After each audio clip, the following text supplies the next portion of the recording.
Olá, boa tarde, domingo, dia 14 de fevereiro de 2021, domingo que já é uma realidade concretizada sobre a tua vida, sobre a tua casa e sobre a tua família em nome de Jesus. Glória a Deus, estamos mais uma vez meditando, pensando sobre a palavra do Senhor, depois orando pela nossa casa, pelos nossos familiares, pelos nossos queridos, em nome de Jesus. Então, que você viva aquilo que é bom, perfeito e agradável, que é a vontade do Senhor, porque a bênção do Senhor nunca vai acrescentar dores, mas a palavra do Senhor diz que Ele deseja o nosso bem e não o nosso mal, Ele deseja a nossa saúde e não a nossa enfermidade, Ele deseja a nossa vida e não a nossa morte, Ele deseja a nossa bênção e não a nossa maldição. Então Ele propõe a vida, diz lá em Deuteronômio 30, o Senhor sempre vai propor a vida, o evangelho da vida, a proposta de vida, a plataforma de vida que o Senhor oferece através e por causa de Jesus Cristo, autor e consumador da nossa fé.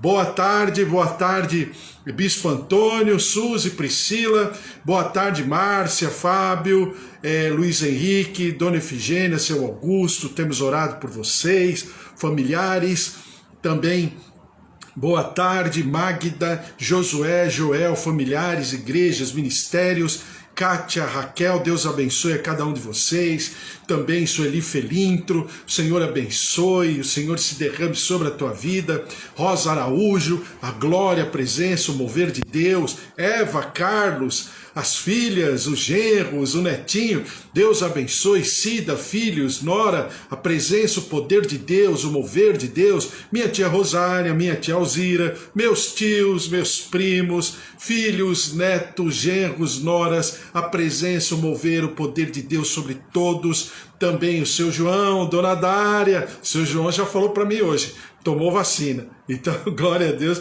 já tomou a sua primeira vacina, né? A primeira dose da vacina, e glória a Deus por isso, também a Dona Nadir, seu Toninho, o Senhor abençoe, o Senhor se derrame sobre a tua vida, em nome de Jesus, porque nós sempre daremos ao Senhor todo louvor, toda honra e toda glória, em nome de Jesus. A presença, o mover de Deus, a plenitude do Senhor sobre a tua vida, claro, e sempre, sempre, sempre ministrando, falando, conversando com você, o evangelho da vida, né? O evangelho de Jesus Cristo, o evangelho proposto pelo Senhor Jesus. É por isso que de uma maneira assim bem didática, bem pedagógica, Jesus vai visitando a lei de Moisés e ele vai dando um sentido, né, mais profundo, um upgrade, né? E eu tenho falado, me utilizado das palavras que a gente usa comumente, então todo mundo sabe, né?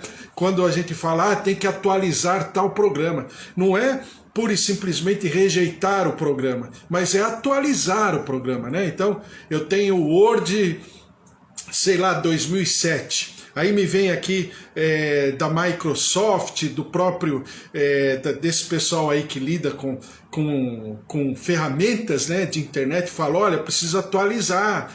Então atualizar não é simplesmente jogar fora o que tem, né? Porque é isso que muitas vezes nós entendemos a respeito da lei.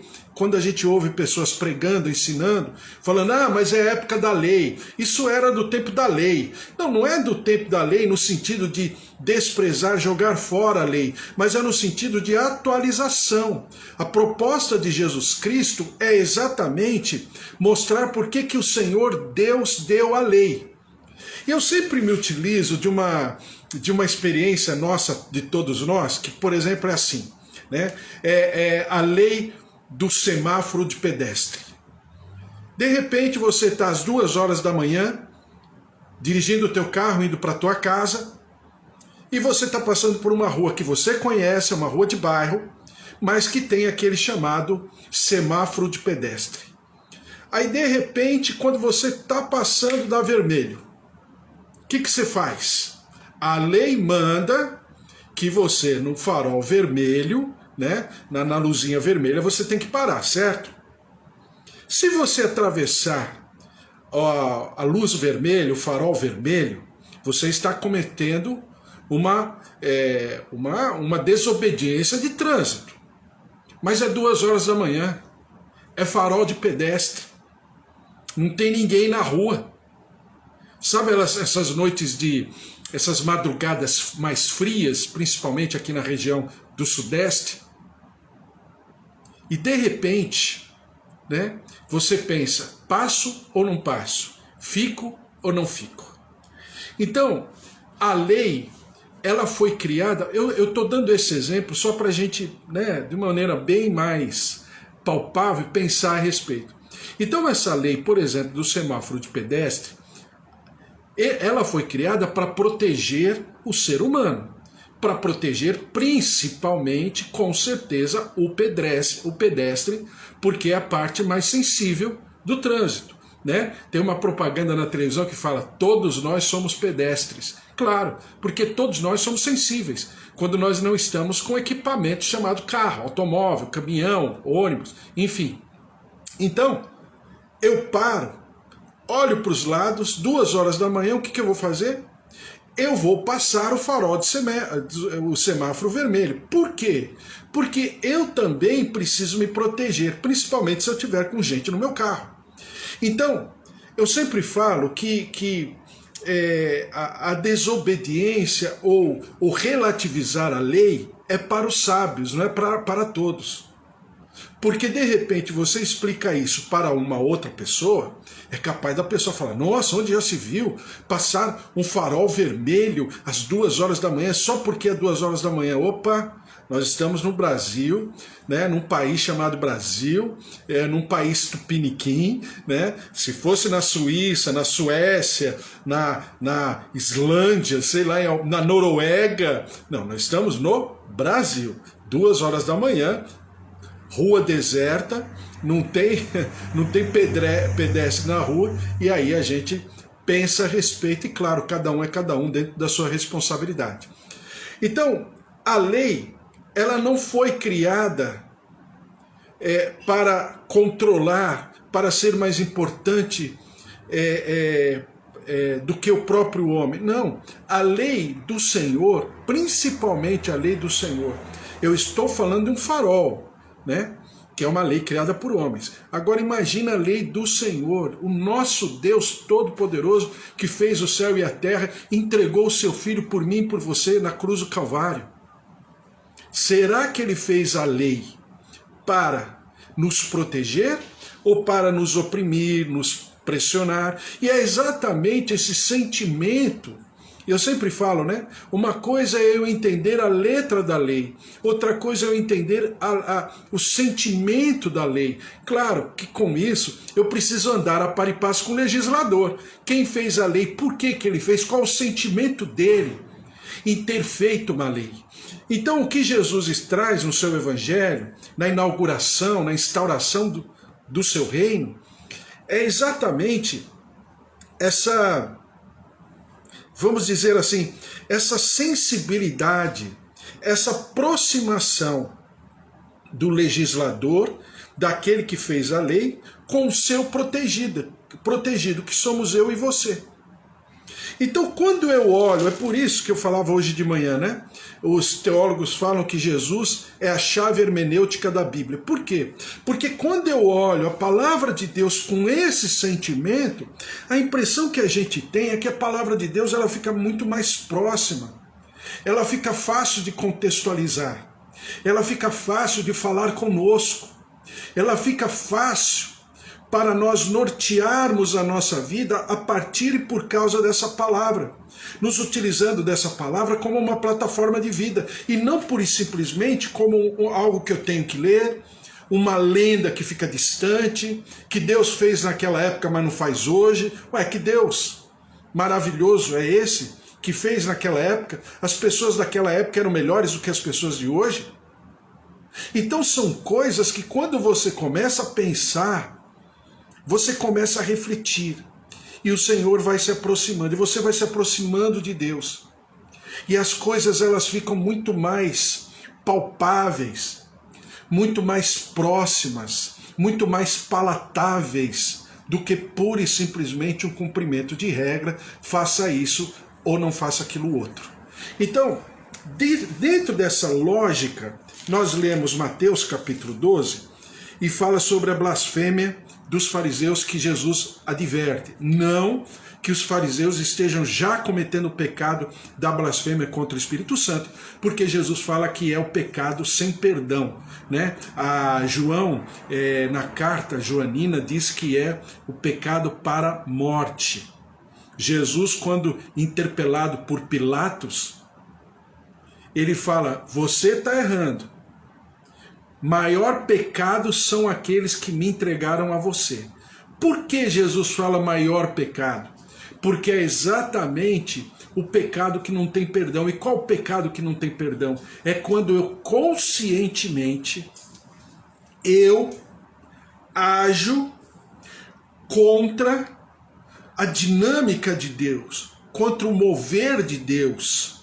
Eu estou cometendo o pecado no singular. E o que é o pecado no singular? O pecado no singular é diferente dos pecados que eu cometo pela minha fraqueza, pela minha fragilidade. Eu vou tentando ficar melhor, eu vou prosseguindo para o alvo da minha soberana vocação. Então aquilo são pecados. E o pecado no singular é o pecado quando é um estado de rebelião. Isso é um pecado. Esse pecado, que é um estado de rebelião, é uma atitude, é uma infração, vamos chamar assim de origem, de essência.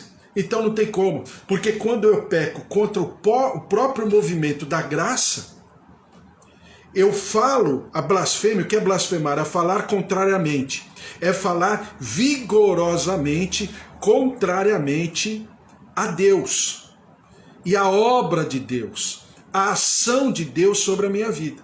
Então você tem pecado e pecados. O pecado é quando eu estou em estado de rebelião contra Deus. Ou seja, por exemplo, uma pessoa que não conhece a Deus, por alguma razão, nunca teve o acesso à palavra de Deus, não ouviu falar sobre Jesus, mas não sabe nem quem é Jesus, né? Nada sobre Bíblia, nada sobre a palavra de Deus, nada sobre conversão, nada sobre o senhorio de Deus, nada sobre pecado, justiça, juízo, nada, tá? Ou seja, ela está em estado de rebelião. Só que esse estado é um estado de ignorância. Por exemplo, é diferente o pecado de Pilatos e o pecado de Herodes. E Jesus pontua isso muito bem. Por quê? Porque Pilatos, ainda que ele tenha ordenado a morte de Jesus, se tem ele como alguém de fora. Pilatos é um representante, é um procurador da coroa romana. Ele representa o Império Romano, ele não tem nada a ver com a palavra de Deus em relação a isso. Já não é exatamente a mesma condição de Herodes, Caifás, Anás, alguns dos fariseus, alguns dos saduceus, alguns dos zelotes, né, do grupo dos zelotes. Por quê? Porque eles sabiam quem era Jesus. Eles tinham a consciência que a messianidade de Jesus era consistente, porque ninguém faria o que Jesus fez se não fosse o Messias. Messias significa ungido, né? Messias, Jesus Cristo, ungido, o Yeshua HaMashiach, né? No hebraico. Então, significa que quando eles tomam essa atitude, e presta atenção, não é que Jesus está apontando o dedo e falando, vocês pecaram contra o Espírito, não. É aquilo que eu falei de manhã. É igual a mureta na laje, lá em cima, lá no alto prédio. Aí você vê uma pessoa, né, hipoteticamente falando, andando lá naquela laje, naquela muretinha lá. Aí você chega para a pessoa e fala, cuidado, olha lá onde você está se metendo, hein? Você está pisando aqui numa muretinha e lá para baixo é só a queda, você vai morrer. Mas eu só estou avisando, a pessoa está lá, ela está viva ainda. E o que Jesus está fazendo com os fariseus é exatamente isso. Olha, não brinque, hein? vocês estão atribuindo aquilo que eu faço na plena operacionalidade do Espírito Santo através da minha vida. Eu sou apenas um instrumento. Quem está agindo, quem está fazendo essa obra não sou eu. Jesus está na sua plenitude, mas na sua plenitude humana. Jesus está homem, tá? Então eu estou fazendo, mas por obra perfeita, maravilhosa do Espírito Santo. Por isso que todos estão sendo curados, libertos, restaurados, renovados, os cegos estão enxergando, os surdos e mudos estão falando, ouvindo. Por isso que os paralíticos estão andando. Por quê? Porque a obra do Espírito Santo, ela está tendo um canal completamente depurado, que sou eu. Então, o falar, atribuir o que eu estou fazendo a demônios, e pior, ao chefe dos demônios, a Baal-Zebub, né? A Bíblia fala aqui Beuzebu, mas significa uma palavra composta. A Baal-Zebub significa que ao chefe, ao maioral, ao chefe dos maiorais, vocês estão cometendo um assinte, uma violência exatamente contra o quê? Contra tudo aquilo que é de Deus. Só que vocês não são mais ignorantes. Pior do que aquele que ignorantemente não conhece a Deus. Por quê? Porque ele pode vir a conhecer. Ele pode não. Em nome de Jesus ele vai vir a conhecer a Deus. Então é um pecado de estado de rebelião contra Deus enquanto não conhecer a Deus. Esses outros não. Porque eles já conheceram a Deus. Eles já estão cometendo um pecado que é pior do que o primeiro. Por quê? Porque eles já passaram pela obra. Eles já tiveram acesso a tudo que é de Deus, a tudo que é dinâmica de Deus, a vontade de Deus, as Escrituras. Os magos do Oriente que vieram distante, lá do Império Persa, andaram mais de 2.500 quilômetros apenas para reconhecerem Jesus. Claro que eles sabiam de tudo isso. Eles sabiam dos pastores que foram contar que Jesus havia nascido. Eles estavam guardando tudo aquilo. Então daí, fazerem o que estavam fazendo era realmente um perigo muito grande. Porque, na verdade, eu vou falar uma coisa para você, quem vai aferir, de fato, quem pecou contra o Espírito é o próprio Senhor, porque nós, creio eu estou falando, agora é a minha opinião, creio eu que falar que uma pessoa está pecando contra o Espírito é uma coisa muito, mas muito séria. E eu não tenho, creio eu, muitos possivelmente não tenham essa aferição, essa régua de maneira perfeita, a não ser o próprio Senhor, para dizer fulano pecou contra o Espírito.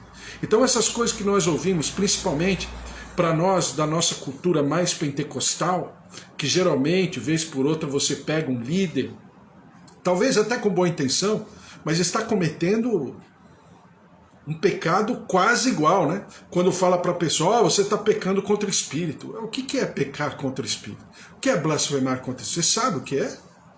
Porque é como você olhar uma pessoa, eu já falei isso para você, dando exemplo da pessoa quando está morrendo, né? Eu já vi algumas vezes, eu já vi pessoas morrendo com Deus e pessoas morrendo sem Deus. A pessoa quando morre sem Deus, você percebe, é visual. O desespero, a tragédia exposta na sua feição, na sua face. Quando ela morre com Deus, é completamente diferente. O quadro é diferente. A pintura, ainda que trágica, ela é muito diferente. Então, quando a pessoa está por pecar deliberadamente contra o Espírito Santo, você percebe nos olhos dela. É uma pessoa que está indo além de qualquer condição de volta, de retorno. Então preste atenção que dentro disso tudo, como numa linha de raciocínio, nós estamos lendo a palavra de Mateus, né? O livro de Mateus em carreira, de maneira linear, e vamos andando e conversando a respeito. Eu falei aqui de Mateus capítulo 12, do versículo 22 a 32 que nós lemos de manhã. Eu só queria ler um texto. Não, primeiro eu vou ler aqui, depois eu leio o texto. Mateus capítulo 12, do versículo 33 em diante, diz assim: ou fazei a árvore boa e o seu fruto bom, ou a árvore má e o seu fruto mau. Jesus está respondendo a continuação, né, do mesmo assunto da blasfêmia contra o Espírito Santo. Diz aqui versículo 33.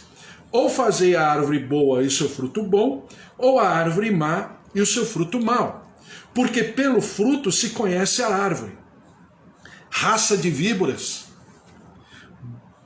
como podeis falar coisas boas sendo maus? Porque a boca fala do que está cheio o coração. O homem bom tira do tesouro bom coisas boas, mas o homem mau do mau tesouro tira coisas más.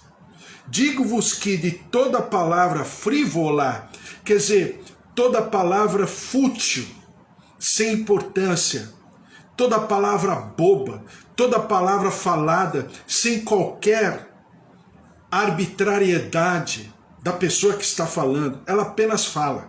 Sabe essa coisa que a gente ouve? E muitas vezes a gente também já falou? Eu falei sem pensar. Ou então, eu falei naquele momento. Olha só o que diz a palavra. Digo-vos que de toda palavra frívola que proferirem os homens, dela darão conta no dia do juízo. Porque pelas tuas palavras serás justificado, e pelas tuas palavras serás condenado. Olha que passagem maravilhosa, tão pequenininha, né? Mas fala tanto. Porque fala, primeiro, da importância da palavra. Lembra daquilo que fala a Epístola de João? Deus o Pai, a palavra e o seu Espírito. Ou seja, aqui a Epístola de João está falando sobre a Trindade. O Pai, a palavra e o Espírito Santo. Então, Jesus, né, na explicação teológica, pedagógica de João, na carta joanina, ele está atribuindo a Jesus a própria palavra. Jesus é sinônimo de palavra e palavra é sinônimo de Jesus. Como Deus é sinônimo de amor, como o Espírito Santo é sinônimo de consolo, de conforto, né, de convencimento. Então você tem Jesus sendo a palavra. Ora, se Jesus é a palavra, e eu sou portador das boas palavras, do Evangelho, que significa boas novas, então pode numa fonte sair água amarga, água, vamos dizer, insalobra, e água potável, água mineral? Não. Ou de uma fonte sai água potável, mineral, ou de uma fonte vai sair água não potável, água, sei lá, contaminada, suja. Mas eu em momento, mas naquele trânsito, naquele dia, cuidado. Nós precisamos trabalhar exatamente isso. Por quê? Olha só, vamos pegar o texto de novo, lendo pausadamente cada versículo. Versículo 33. Ou fazei a árvore boa e o seu fruto bom, ou a árvore má e o seu fruto mau, porque pelo fruto se conhece a árvore. Primeiro, ou fazei. Cabe a mim fazer essa árvore. Engraçado isso, né? Jesus falando assim, atribuindo a mim praticamente uma plenitude de autoridade, um atributo que só pertence ao Deus Pai. Lá no Jardim do Éden, quando ele criou as árvores. E ele disse para Adão e Eva, olha, de todas as árvores, do fruto de todas as árvores vocês podem comer. Fica à vontade. Vocês só não comam do fruto da árvore do conhecimento do bem e do mal que está lá no centro do Jardim do Éden. Vocês podem até comer, Deus não falou isso, mas eu estou falando, porque Deus falou de todas as árvores, só tinha uma que Adão e Eva não poderiam comer, tá? Então significa o quê? Significa que havia a árvore da vida e eles tinham acesso à árvore da vida. Entre a árvore da vida e a árvore do conhecimento do bem e do mal, eles optaram pelo fruto da árvore do conhecimento do bem e do mal. Então, quando Jesus está falando aqui, a minha autoridade, o meu atributo, como alguém que tem, e ele está atribuindo a mim essa capacidade, ele está falando, ou fazei a árvore boa e o seu fruto bom, ou a árvore má e o seu fruto mau. Porque pelo fruto se conhece a árvore, é lógico. Ninguém vai querer de uma parreira um abacate, de um abacateiro uma uva. Ninguém vai querer de um pessegueiro um figo, ou de uma figueira um pêssego. Claro. Então, pelo fruto, nós conhecemos a origem. E é exatamente o que Jesus está falando para os fariseus. Olha, ninguém pode enganar a todos a todo tempo. Porque as palavras na boca de vocês são palavras frívolas, que não têm importância, não têm autoridade, não é uma palavra rema, não tem lastro, não tem estofo, porque vocês não vivem aquilo que vocês falam, vocês não vivem aquilo que vocês pregam. Como que vocês colocam peso sobre os outros se vocês mesmos estão, vamos dizer assim, imunes a esse peso? Né? Aquilo que a gente fala hoje em dia sobre a classe política, a classe judicial do nosso país, né? Que essa classe confunde imunidade com impunidade. Isso não é de hoje. Já no tempo de Jesus, os religiosos confundiam impunidade com imunidade. Né? E vocês se sentem impunes e imunes por causa da posição de vocês. Que é isso? Se conhece a árvore pelo fruto. Então Jesus está fechando esse momento, levando a todos a entenderem, e ele, né, em João 15 fala que ele é a videira verdadeira, e o seu pai é o agricultor, e se nós não estivermos enxertados nessa videira verdadeira, nós não daremos bons frutos. Então significa o quê? Significa que eu e você temos esse desafio. E eu sempre falo nas minhas orações, sempre nós estamos conversando aqui, que nós precisamos orar para que nós vivamos o Evangelho. Ah, mas o Evangelho não tem que ser pregado? Tem, a partir da minha vida, a partir daquilo que eu sou dentro da minha casa, da minha família, porque é um grande desafio. Eu ser aquilo que eu sei que devo ser, não para falar para os outros, porque isso é fácil. A questão toda é viver essa palavra.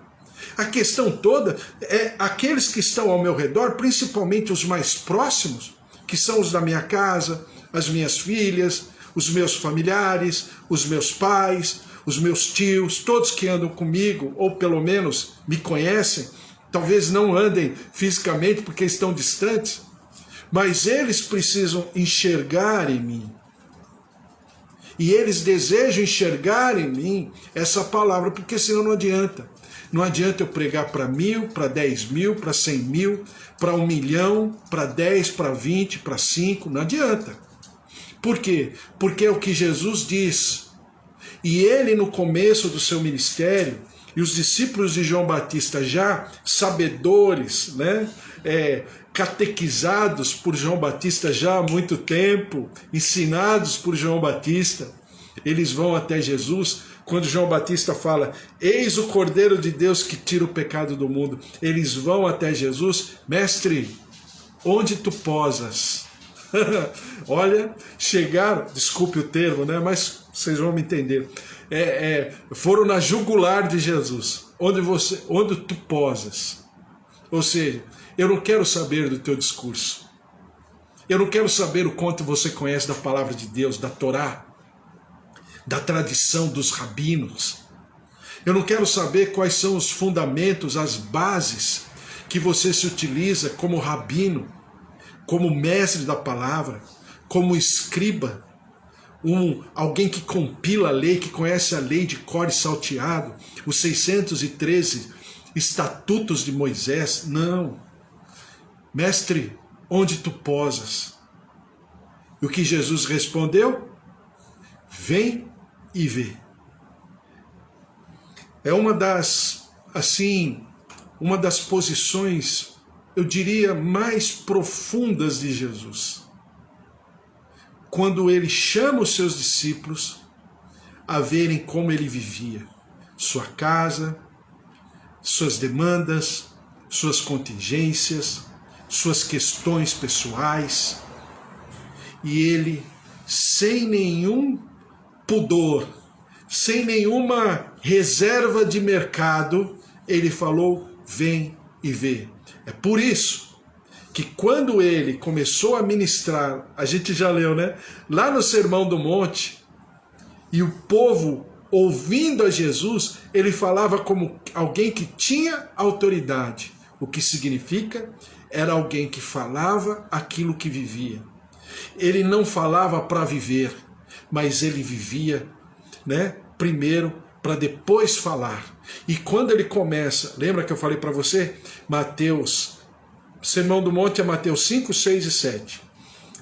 Quando ele começa a expressar, a contextualizar aquilo que ele falou, aí ele inicia realmente o seu ministério.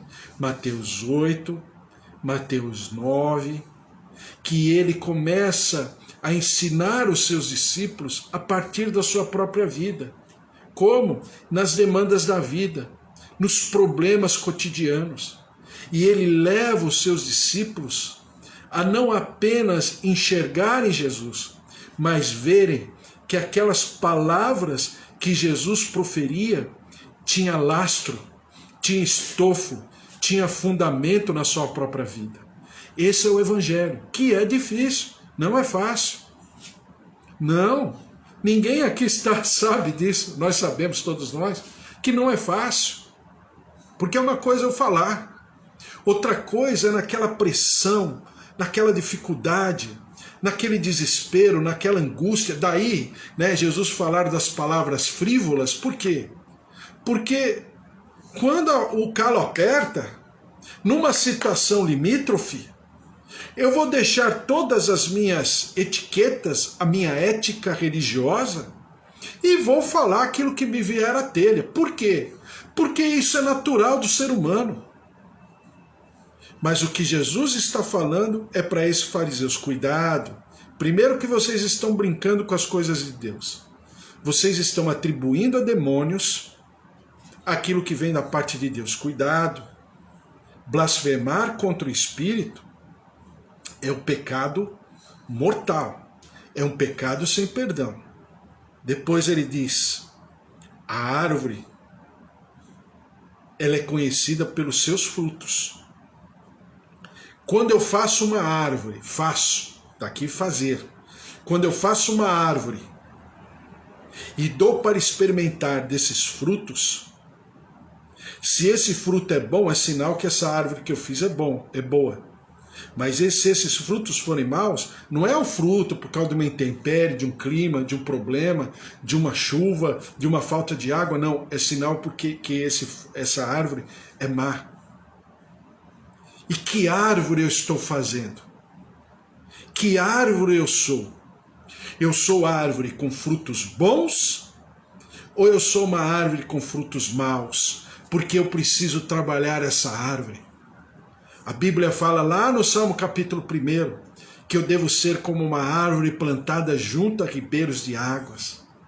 Que eu não me detenho à roda dos escarnecedores. Antes, eu busco a minha inspiração na lei do Senhor, e nela eu medito de dia e de noite, e tudo que eu fizer irá bem. Por quê? Porque eu serei bem-sucedido. As minhas folhas serão para remédio das nações, e no devido tempo eu darei o meu fruto. Então, quando você começa a enxergar a Bíblia na lente de Jesus Cristo, sob a batuta do Evangelho de Jesus Cristo, e do reino dos céus, fica tudo mais fácil. É tudo mais simples. Nem por isso deixa de ser menos profundo.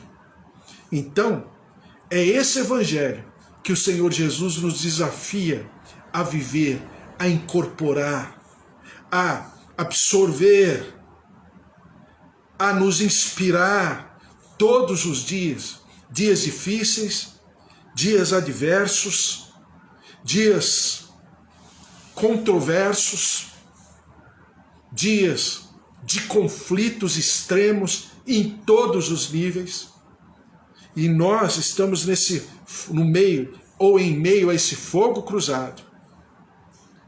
E precisamos e desejamos, porque queremos viver esse evangelho à flor da nossa pele.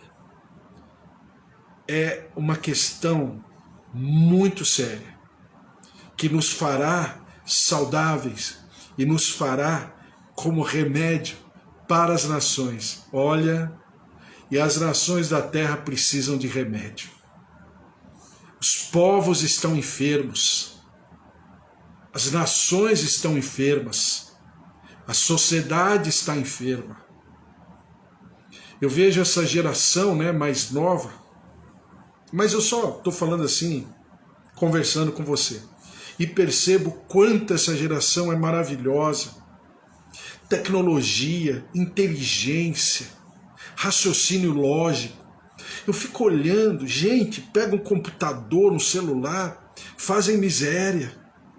Mas do outro lado, é uma geração frágil, uma geração inconstante, volúvel, líquida, superficial, e agora vou usar a palavra de Jesus, uma geração frívola, com palavras frívolas, com atitudes frívolas.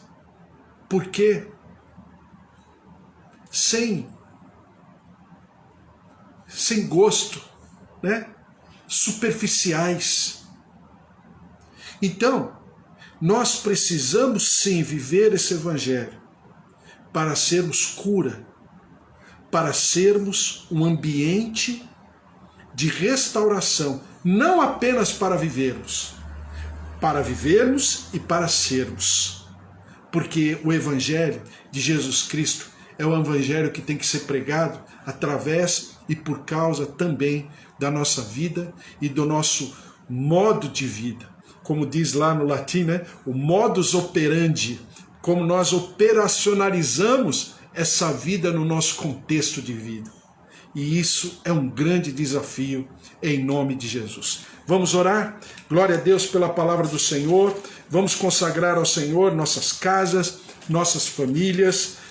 Eu falei de manhã, estou falando de novo agora. Eu tenho orado, nós oramos de manhã pela família da Dona Helena, Dona Helena Volkov, principalmente o Tião, a Marisa, o Valdir, seus filhos, Priscila, esposa do Valdir, Rogéria, esposa do Tião, que perderam uma grande mulher de Deus. Mas não perderam por perder, é porque ela foi morar nos céus e ela está na presença do Senhor. Mas eu e a minha família temos a Dona Helena como um parâmetro de uma pessoa que sempre serviu ao Senhor. Eu lembro quando a gente ia nas reuniões de oração, a Dona Helena sempre estava lá, dirigindo, sempre tinha uma palavra para ministrar. Uma mulher muito inspiradora, guerreira, que agora está na presença do Senhor. E vamos orar com eles, todos nós que perdemos os nossos queridos. E eu volto a repetir, perdemos por ficarmos com saudade, mas nos encontraremos com eles daqui a algum tempo, na glória do Senhor. Ao Senhor toda a honra e toda a glória, porque Ele deu, mas também Ele tirou, Ele levou para Ele. E o Espírito voltou ao Senhor, Eclesiastes 7, versículo 12, o Espírito voltou ao Senhor que o deu. Então, nós estamos como quem sonha, porque um dia todos nós estaremos diante do Senhor. Ao Senhor todo louvor, toda honra e toda glória, em nome de Jesus. Vamos orar? Senhor nosso Deus, nosso Pai, nós te louvamos e te agradecemos, e te engrandecemos pela tua palavra, porque a tua palavra fala do Senhor, a tua palavra nos ensina, fala do teu amor, do teu cuidado, o Jesus que veio exatamente para restaurar, reconstruir, restituir. É por isso que os religiosos não entendiam, mas nós entendemos, porque ele veio para os angustiados, para os aflitos, para os solitários, para os perdidos, como ele diz aqui na palavra, e nós lemos em Isaías 42, a cana quebrada, né? A brasa que fumega. Então nós estamos, ó Deus, como uma cana quebrada, uma brasa que está quase perdendo toda a luz, e o Senhor está vindo em nosso socorro, não para pisotear, não, mas para nos edificar, para nos restaurar, para nos reconstruir. Ao Senhor todo louvor, toda honra e toda glória. Derrama-te, ó Deus, derrama-te sobre as nossas casas, nossas famílias, nossos queridos, a obra, ó Deus, redentora do Deus vivo se manifestando sobre as nossas famílias, o pai, a mãe, os filhos, os netos, os avós, sobrinhos, tios, ó Deus, o marido, a esposa. Derrama-te, move-te dos céus, curando o nosso corpo, curando as nossas emoções, os nossos sentimentos, a nossa mente, trazendo a Deus do alívio, da paz, da plenitude, das águas tranquilas do Salmo 23, se manifestando sobre as nossas vidas, e nós daremos ao Senhor toda a honra e toda a glória. Visita o nosso corpo, artérias, coração, veias, taxas, circulação sanguínea, órgãos. Move-te dos céus, tendões, tocando, visitando, curando, renovando, ó Deus, preservando a nossa saúde, e nós daremos ao Senhor sempre todo louvor, toda honra e toda glória. Derrama-te, ó Deus, sobre o nosso Brasil. Tem misericórdia da nossa terra. A cada momento, uma notícia de tragédia, uma situação de morte, de mortalidade, por causa da pandemia e tantas outras coisas. Por isso, tem misericórdia, sara o nosso povo, sara o nosso país, a nossa terra. Liberta-nos, ó Deus, perdoando-nos os nossos pecados, iniquidade e transgressão, nos levando ao pleno conhecimento daquele que era, é e sempre será o autor e consumador da nossa fé. E nós daremos sempre ao Senhor toda a honra e toda a glória. E sobre essas famílias enlutadas, mais de 230 mil famílias, ó Deus, tem misericórdia. Que o Senhor possa, Deus de poder, pela tua misericórdia, pela tua compaixão, se derramar sobre a terra. E, ó Deus, nos purificar, nos guardar, nos preservar, a despeito dos gestores públicos, a despeito dessas pessoas que nem sempre estão agindo com toda a integridade, com integralidade, com responsabilidade sobre as suas funções. Tem misericórdia, ajuda-nos, livra-nos, cura-nos, e nós daremos ao Senhor todo louvor, toda honra e toda glória. E eu te peço por essas famílias enlutadas, Senhor, que o teu consolo, o teu conforto. Eu estava falando agora há pouco da família da dona Helena, da irmã Helena.